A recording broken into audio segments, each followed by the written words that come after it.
माझ्या बायकोला जुळे-मुळे झाली. त्यामुळे मी खूप आनंदी होतो. पण डॉक्टरांनी मला केबिनमध्ये बोलावले आणि माझ्या बायकोबद्दल अशी गोष्ट सांगितली ज्यामुळे माझी मान शरमेने खाली गेली. माझी बायको सुद्धा असे कृत्य करू शकते यावर माझा विश्वासच बसत नव्हता. पण मी धीर धरून डोळे मिटून डॉक्टरांचे म्हणणे ऐकत राहिलो. बायकोच्या अशा कृत्यामुळे मी डॉक्टरांच्या नजरेला नजर मिळवू शकत नव्हतो. मी बायकोला घरी आणल्यावर ती मला रोज 1 किलो चिकन आणायला सांगायची आणि म्हणायची की मी खूप अशक्त झाली आहे. मी 1 किलो चिकन आणायचो. माझी बायको ते शिजवून टेरेसवर घेऊन जायची. ती परत खाली आल्यावर म्हणायची की मी सर्व चिकन खाल्लं आहे. मला खूप आश्चर्य वाटत असायचे की ती 1 किलो चिकन एकटी कशी खाईल. पण टेरेसवर गेल्यावर तिथे कोणीच नसायचे. मग एक दिवस मला आवाज ऐकू आला आणि मी टेरेसवर गेलो. तेव्हा समोरचं दृश्य पाहून मला खूप मोठा धक्का बसला आणि अचानक मला डॉक्टरांनी सांगितलेल्या गोष्टी आठवू लागल्या. कारण माझी बायको तर माझं नाव परेश आहे. मी लहान असताना जसे मला कळत होते तसे मला आठवतंय की माझे आई वडील सारखे भांडत असायचे. माझे वडील एक शेतकरी होते. ते शेतात कष्ट करायचे. त्यानेच आमचा घर खर्च भागायचा. पण आमची हौस मौज करायला आम्हाला पैसे कमी पडायचे. तेव्हा बाबा मला नेहमी समजवायचे की आपण खूप गरीब आहोत. विनाकारण खर्च करण्यासाठी आपले एवढं उत्पन्न नाही. त्यामुळे तुला आत्तापासूनच कळायला हवे की तुझे बाबा तुझ्यासाठी काहीही विकत घेऊ शकत नाही. जसे की तुझ्या मित्रांनी हे घेतलं ते घेतलं, पण बाळा मी तुझ्यासाठी काही विकत घेऊ शकत नाही. आपली परिस्थिती खूप गरीब आहे. तू गरीब घरचा मुलगा आहेस. त्यामुळे तुला तर आयुष्यात काहीतरी बनायचं असेल तर तुला खूप कष्ट करावे लागतील. पण दुसरीकडे माझी आई मी मागितलेली प्रत्येक वस्तू मला आणून देत असत. महागडे कपडे, महागड्या वस्तू आणि महागडी खेळणी आणायची. पण मी ते नवीन कपडे माझे वडील घरी नसेपर्यंतच घालायचो आणि तिने आणलेली खेळणी सुद्धा बाबा घरी येईपर्यंतच खेळायला भेटायची. बाबा घरी यायच्या वेळेला मी नवीन कपडे काढून जुने कपडे घालायचो आणि माझी आई ते नवीन कपडे आणि नवीन खेळणी कपाटात ठेवून द्यायची. एक दिवस माझ्या आईने माझ्यासाठी खूप टेस्टी पिझ्झा आणला होता. मी तो पोट भरून खाल्ला होता. मी तो पिझ्झा पोट भरून खाल्ला, पण गरजेपेक्षा जास्त खाल्ल्याने रात्री माझ्या पोटात दुखू लागले. आई-बाबांनी मला घरापासून जवळच असलेल्या लहान दवाखान्यात नेले. डॉक्टरांनी मला विचारले, "बाळा तू काय खाल्ले होते?" मी सांगितले, "मी पिझ्झा खाल्ला होता." तेव्हा बाबांनी माझ्याकडे रागाने पाहू लागले आणि बाबा डॉक्टरांना म्हणाले, "तो गंमत करतोय. त्याने शिळा डाळ-भात खाल्ला होता." त्यानंतर डॉक्टरांनी मला औषधं दिली आणि मी घरी येताच झोपून गेलो. पण पुन्हा माझ्या आई-बाबांच्या भांडणाचे आवाज मला ऐकू येऊ लागले. मला त्यांच्या भांडणांचा आवाज स्पष्ट ऐकू येत होता. "संगीता, तू त्याला खायला पिझ्झा कुठून आणलास? तुला माहितीये का पिझ्झा किती महाग असतो ते? पिझ्झा विकत घेता येईल इतका पैसा तुझ्याकडे कुठून आला? आणि हे नवीन कपडे, नवीन खेळणी सुद्धा कुठून आली? मला सांग संगीता, तू काही चुकीचं तर करत नाहीस ना? जर मला काही कळालं तर मी तुला घटस्फोट देईन. मग तुझ्या मनाला वाटेल ते कर.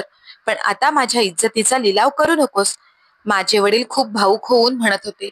माझी आई सुद्धा रागात म्हणाली, "तुमच्या जिभेला काही हाडबीड आहे की नाही? मला वाटेल ते बोलत आहात तुम्ही. मी माझ्या इज्जतीचा व्यापार करत नाही. एवढी फालतू बाई मी नाही. तुम्ही असा विचार करूच कसं शकता?" प्रत्येक आईप्रमाणे मलाही वाटते माझ्या मुलाने चांगले खावे, चांगले कपडे घालावे, त्याला जे आवडेल त्याने तेच खावे.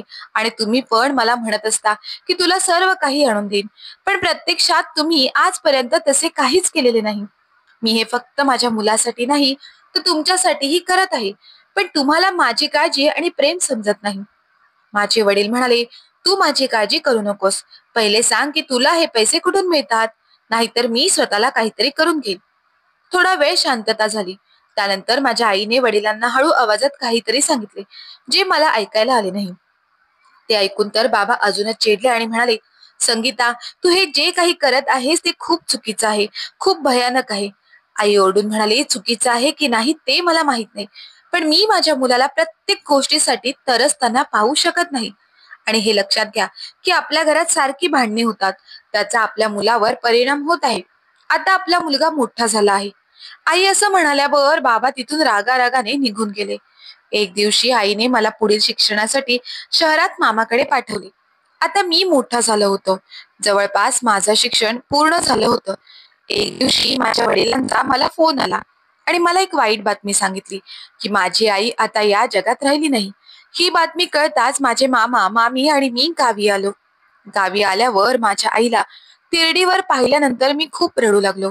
2 दिवसांनी मी माझ्या बाबांना विचारले, आईला असे अचानक काय झालं होतं? ती आपल्याला अशी सोडून का निघून गेली?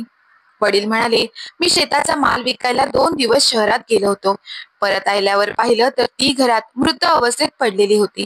शिक्षणामुळे बरेच वर्ष मी माझ्या आईसोबत राहिलो नव्हतो. म्हणून मी दुःखी होतो आणि मी परत इकडे आलो तर तिने हे जग सोडलेलं होतं. आता मी परत मामाकडे जाण्याचा विचार मनातून काढून टाकला होता. आईचे 13वे झाल्यानंतर मामा मामी शहरात निघून गेले आणि मी माझ्या गावातच काम करू लागलो. एक दिवशी आमच्या शेजारच्या काकी म्हणाल्या की तुझ्या आईने मरणाच्या अगोदर तुझ्यासाठी एक मुलगी बघितली होती. तू त्या मुलीसोबत लग्न करावे अशी तिची शेवटची इच्छा होती. मला आश्चर्य वाटले की माझ्या आईने मला न सांगता माझ्यासाठी मुलगी बघितली होती. मग तीच गोष्ट मी माझ्या वडिलांना सांगितली. तेव्हा माझे वडील म्हणाले, हो, तुझ्या आईला तुझ्यासाठी एक मुलगी आवडली होती. ती आपल्या घरी पण यायची. पण तू त्या मुलीशी लग्न करावे असं मला वाटत नाही. बाबांनी स्पष्ट नकार दिला आणि सांगितलं की तू त्या मुलीशी लग्न करू नकोस. पण मी आईवर खूप प्रेम करत होतो. त्यामुळे यात काही शंकाच नव्हती की मी आईची शेवटची इच्छा पूर्ण करू शकणार नाही. काकीने मला सांगितलं होतं की तुझ्या आईने खूप वाईट दिवस बघितले. तू जेव्हा शिक्षणासाठी शहरात तुझ्या मामाकडे गेला होतास तेव्हा तुझ्या आई वडिलांची खूप भांडणे होत होती. दिवसेंदिवस त्यांची भांडणं वाढतच चालली होती. तुझी आई माझी खूप जवळची मैत्रीण होती. मला तिचे खूप वाईट वाटत होते. त्यावेळेस ती खूप तणावाखाली होती. त्याच वेळेस तिने हे जग सोडले. तिचे मरण्याचे देखील वय नव्हते रे, आणि तिला कोणता आजार सुद्धा नव्हता. तर ती आपल्याला का सोडून गेली? तू जर तिची इच्छा पूर्ण केलीस तर तिच्या आत्म्याला शांती भेटेल. मी तुला त्या मुलीचा फोटो दाखवते. तिचं नाव कोमल आहे.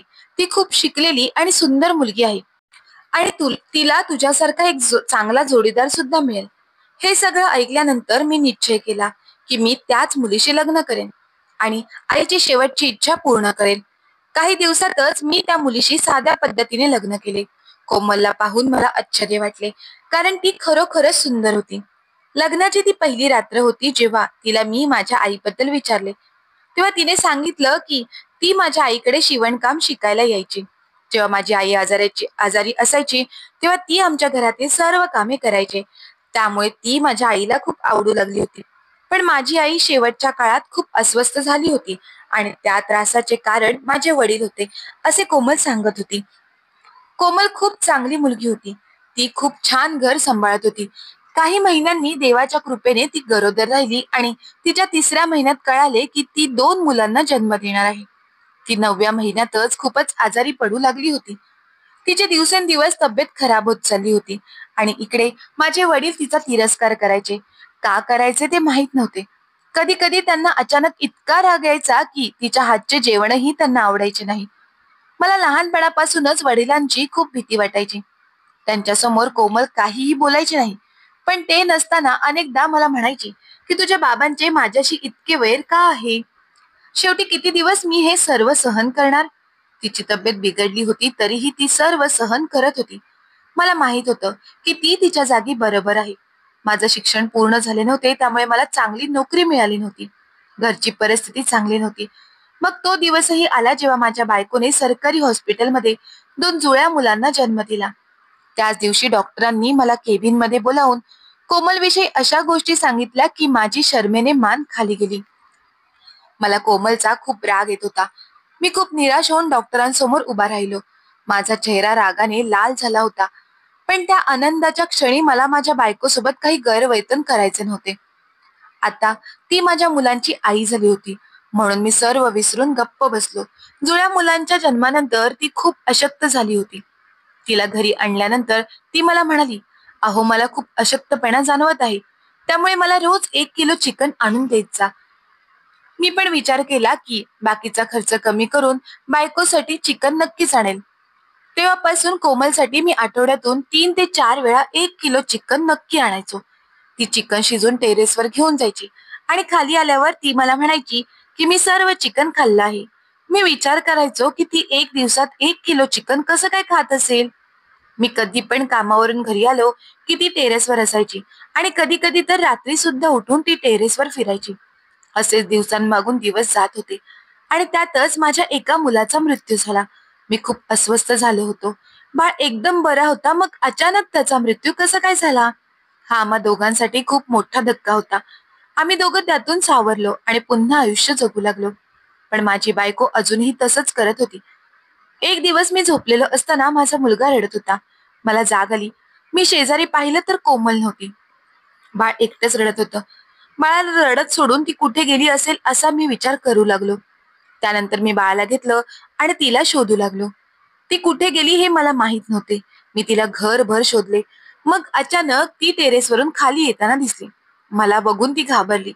मी तिला रागावून म्हणालो, "घरात बाळ रडत आहे आणि तू टेरेसवर काय करत होतीस?" मी ते ठेवले आणि फोन वाजला.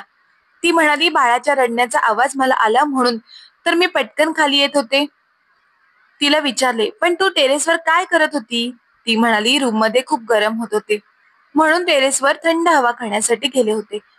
मला खूप राग आला होता. मी बाळाला तिच्याकडे दिले आणि रूममध्ये त्याला झोपवायला सांगितले. बाळाच्या रडण्याच्या आवाजामुळे माझे वडीलही जागे झाले होते. त्यांनी तिरस्काराने कोमलकडे पाहिले होते. त्यानंतर काही दिवस असेच निघून गेले.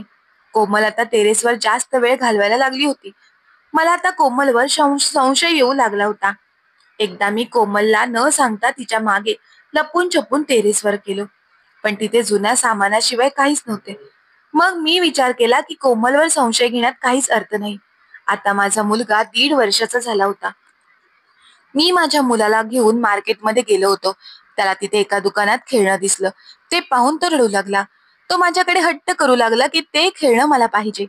माझ्या मुलाने माझ्याकडे पहिल्यांदाच काहीतरी मागितले होते. मी दुकानात जाऊन त्या खेळण्याची किंमत विचारली, पण ते खेळणं घेण्याची माझी ऐपत नव्हती. मी माझ्या मुलाला दुसरी वस्तू विकत घेऊन घरी आलो, तरी तो रडत होता.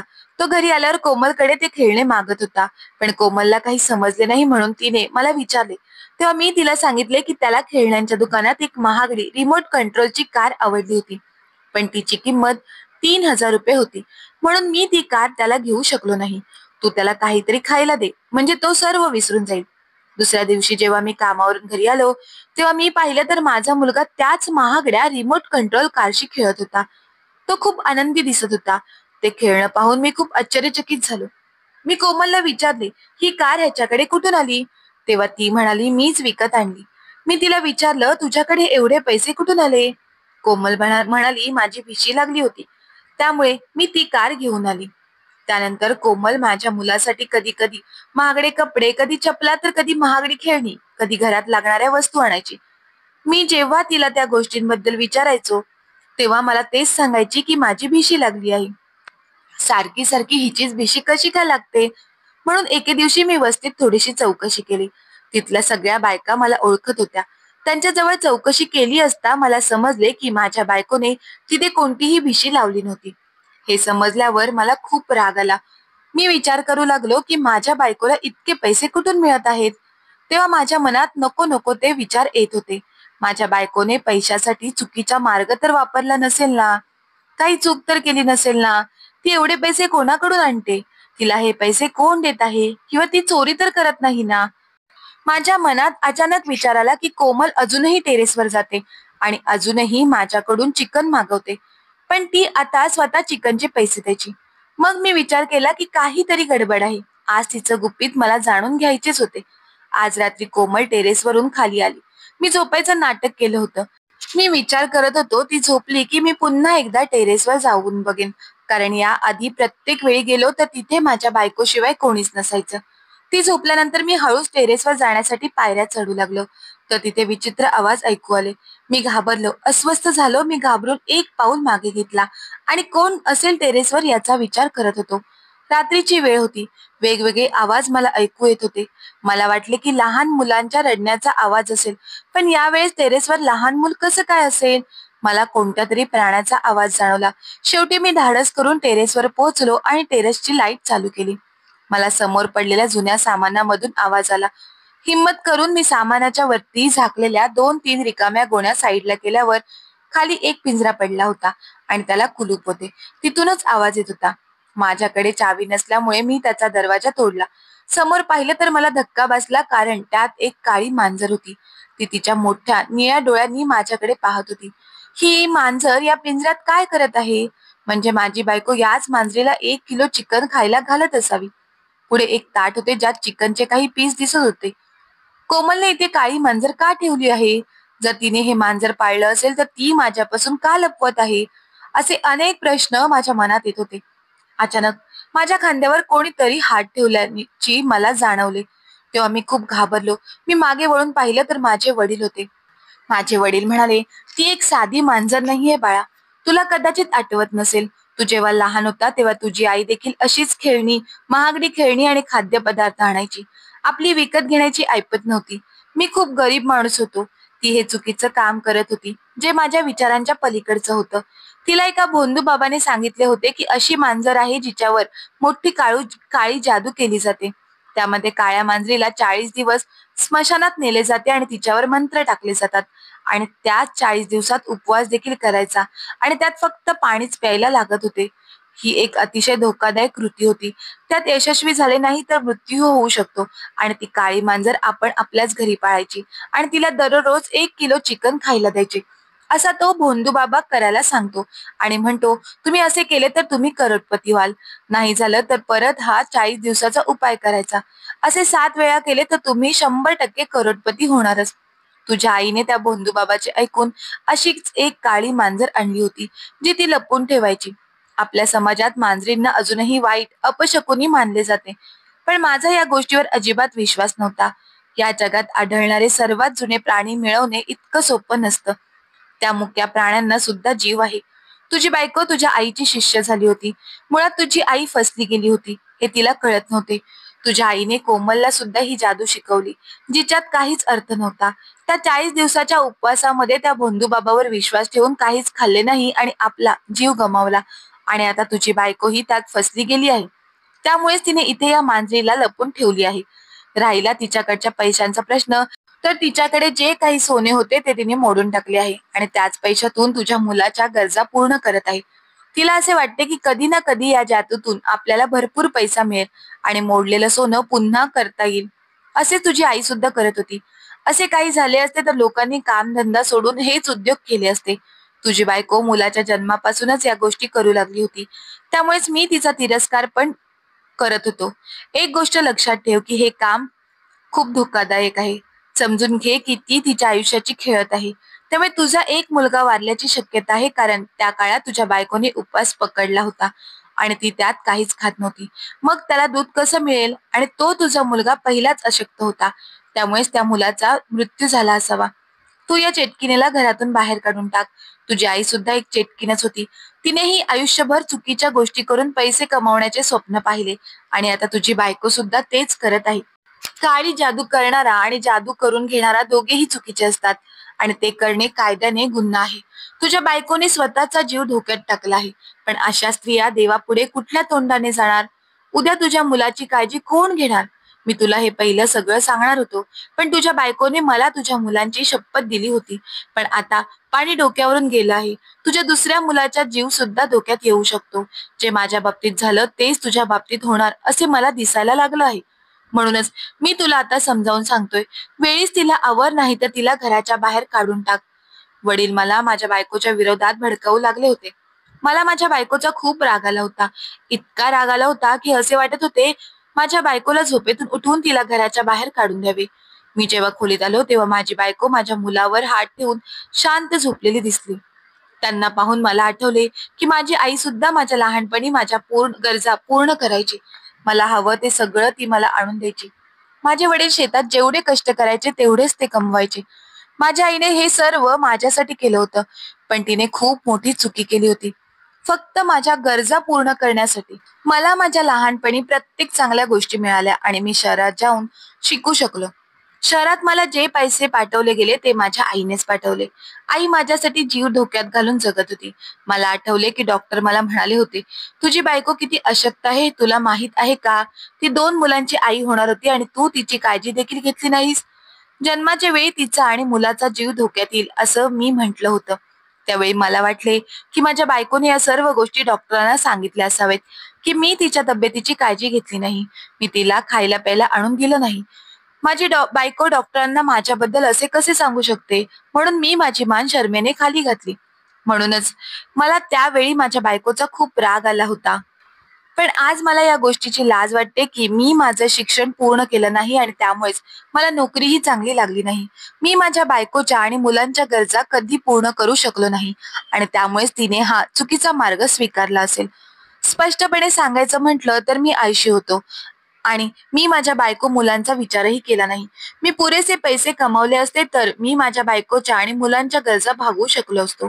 तिला हे सर्व करण्याची काहीच गरज भासली नसती आणि माझा मुलगा देखील वाचला असता.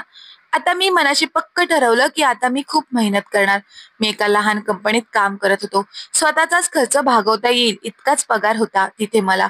पण आता मी दुसऱ्या ठिकाणी नोकरी शोधू लागलो आणि काही दिवसात मला खूप चांगली नोकरी मिळाली. मी जर हा प्रयत्न पहिला केला असता तर कदाचित एवढं सगळं घडलं नसतं. एक दिवस मी माझ्या बायकोला कोमलला माझ्या समोर बसवले आणि तिला म्हटलं की मला सर्व काही कळालं आहे. ती खूप घाबरली होती आणि अस्वस्थ दिसू लागली होती. मी तिचा चेहरा वर केला आणि तिला प्रेमाने सगळं काही समजावून सांगितलं की आता तुला हे सर्व करण्याची काहीच गरज नाही. म्हणून ही मांजर तू जिथून आणली आहेस तिथे परत सोड. माझ्या बायकोनेही माझी माफी मागितली आणि माझ्या डोक्यावर हात ठेवून शपथ घेतली की पुन्हा या वाटेला ती कधीच जाणार नाही. नंतर मी माझ्या बायकोची मदत घेऊन त्या भोंदू बाबाबद्दल सगळं काही सांगितलं आणि त्याला पोलिसांनी पुराव्यासोबत काही दिवसातच अटक केली. जर मी माझ्या बायकोची काळजी घेतली असती तर तिने हे कधीच केलं नसतं. आपण नेहमी एवढंच पाहतो की कोणीतरी वाईट काम करत असते, पण आपण कधीच विचार करत नाही की तो हे वाईट काम का करतोय.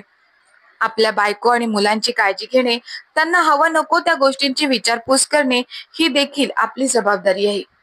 पैसा कमवायचा एकच मार्ग आहे ते म्हणजे कष्ट. श्रीमंत व्हायचं असेल तर मेहनतीला पर्याय नाही. या कथेचा फक्त एवढाच उद्देश आहे की कोणीही अंधश्रद्धेला बळी पडू नका. जे काही करायचं आहे ते सगळं आपल्या मेहनतीच्या बळावर करा. ही कथा पूर्णतः काल्पनिक आहे. आंधळेपणाने एखादी गोष्ट स्वीकारणे यास अंधश्रद्धा असे म्हणतात. अंधश्रद्धेमध्ये विविध प्रकार आहेत. त्यामध्ये काळी जादू, तंत्रमंत्र, जादूटोणा, नरबळी, नजरटोक तसेच भूत प्रेत पिशाच या संबंधित अंधविश्वास, अफवा पसरवणे व कृती करणे तसेच या कृतीचाही इतर प्राण्या जीवावर विपरीत परिणाम होणे म्हणजेच अंधश्रद्धा. त्याचमुळे कळकळून सांगते की अंधश्रद्धेला चुकूनही बळी पडू नका. तर मित्रांनो, तुम्हाला जर काही कथा आवडली असेल तर कथेला लाईक करा, शेअर करा. धन्यवाद.